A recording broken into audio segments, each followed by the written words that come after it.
Welcome to episode 2 of the podcast. The next chapter is going to be covering the bridge between leasing and buyer's agents and being a listing agent. The thing that I find in the world of brokerage most is a lot of people can figure out how to put lease transactions together and maybe work with a buyer or two, but they never really develop the skill set to become a consistent listing agent. Oftentimes, it's not your fault. It's oftentimes because other agents that know how to do this don't want to share that information. See, in fact, across the boards, most commercial brokerages, you'll find that 10% of the agents are making 90% of the money. Why? Well, they have a little bit of this mentality of, I'm on board, now raise the gangplank, in terms of, I figured out how to do this and I'm not going to share this with anybody. They're really coming from a scarcity mindset instead of abundance. So it's my hope and my intent along the way, along with sharing the information in the podcast, that you get exposed to the information that you need so you can start breaking in as a listing agent. Because at the end of the day, the person that has the listing is able to have the most amount of control of the transaction. If you think about it, the only thing that needs to happen for you to earn a commission as a listing agent is you need to find a buyer. Whether it's you find them or another broker finds a buyer, you get paid. So you greatly increase your chances of getting the property sold. So without further ado, we're going to get into exactly what that bridge between leasing and buyer agent and listing agent looks like. Hope you enjoy. Chapter 2. Now, what is the bridge between leasing and buyer agent and a listing agent? And do most agents know about it? For the most part, most agents do not know about the bridge. I believe it's my invention. I call it the bridge method. Now, I haven't heard of it before, but when I started really considering the differences between a leasing and buying agent and listing agents, it all came together. Now, I'm very visually oriented, and the way I describe it to people is visual. Suppose you think about a real estate as a piece of land with a leasing and buyer representation on one side, a river in the middle, and listing agents on the other side. There's a bridge that links the two land masses together, and that bridge has 8 distinct pieces, 8 stops along the way, if you will.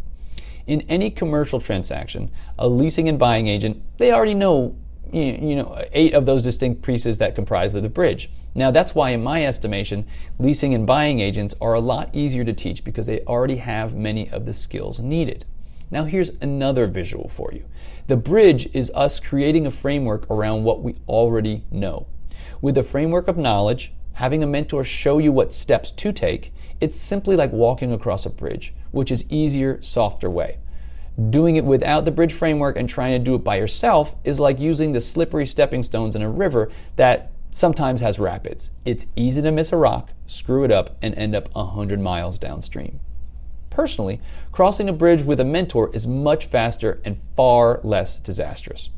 Now here's the thing.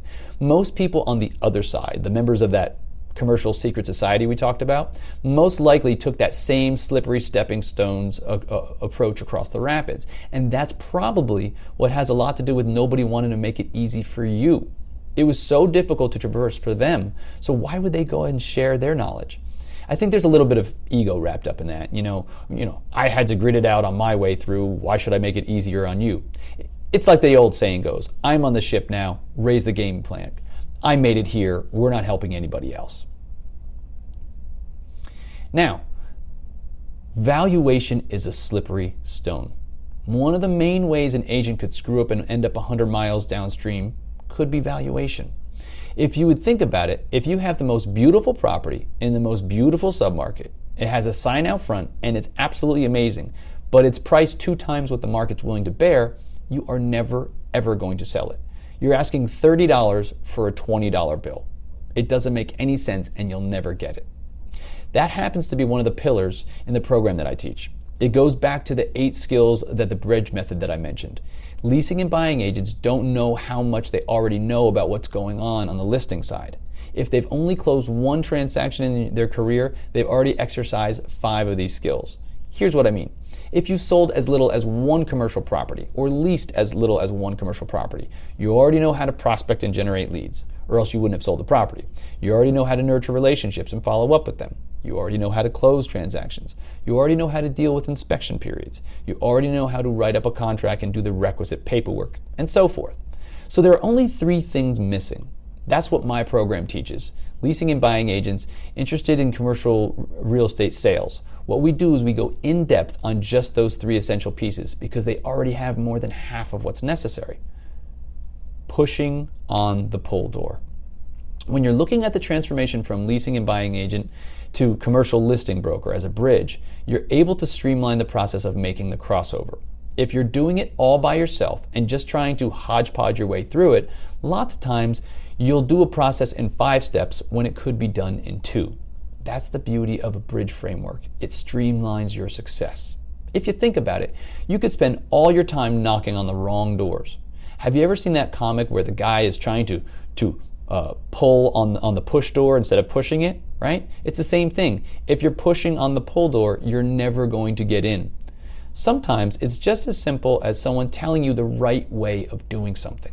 It'll make your life so much easier because you can never get back the time that you spent spinning your wheels. There are no points for doing something the hard way, certainly not in real estate.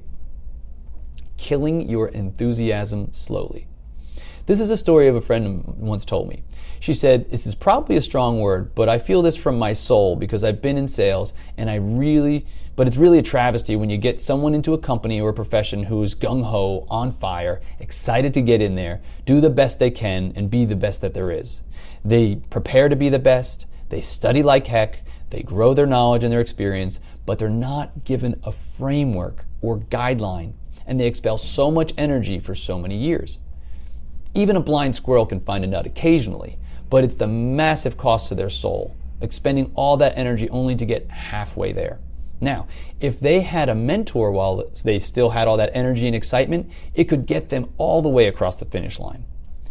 Massive energy directed inefficiently equals massive loss of opportunity. I think my friend hit the nail right on the head. Travesty is not too harsh of a word. People come into sales full of fire and ready to really make a change and make a difference in their lives and the lives of others. At the end of the day, they wind up spinning their wheels and getting nowhere and getting frustrated and coming up against all these dead ends. Frankly, that's how I approach building the curriculum from that mindset. I said to myself, what's the one resource that I wish I had when I sat down my very first day and tried to list my first commercial property? When I put my laptop down, what do I wish I could open up and access? I took it step by step, everything you need to know from A to Z, because I know what it's like to feel that fire but not know how to get there. That's exactly why I created my coaching program the way I did, with that person in mind who's ready to go, fired up, but just needs the know-how, not just the what. A lot of people will tell you the what, but what they don't tell you is the how. Now, the how is equally important, even if not more so important. I think a key point for this chapter is that you're not that far away. For instance, with 5 out of 8 steps already under your belt, you're already 62.5% of the way there. If you could just master those last 3 steps, you'd be amazed at how much quicker you start listing and selling commercial properties.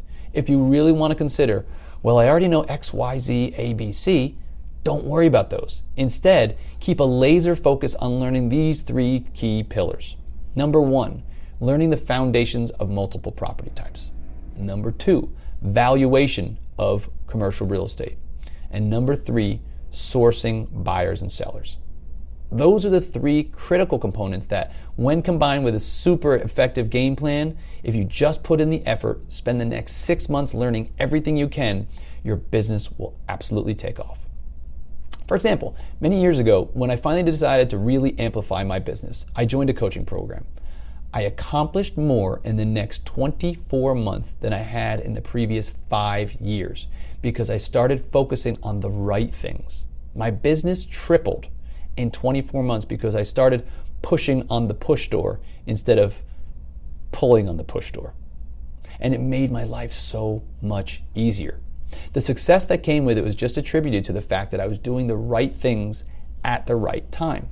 I like to say I was giving the right message to the right people at the right time. And that made all the difference in the world. And that's really what we're going to cover in Chapter 3, the foundation.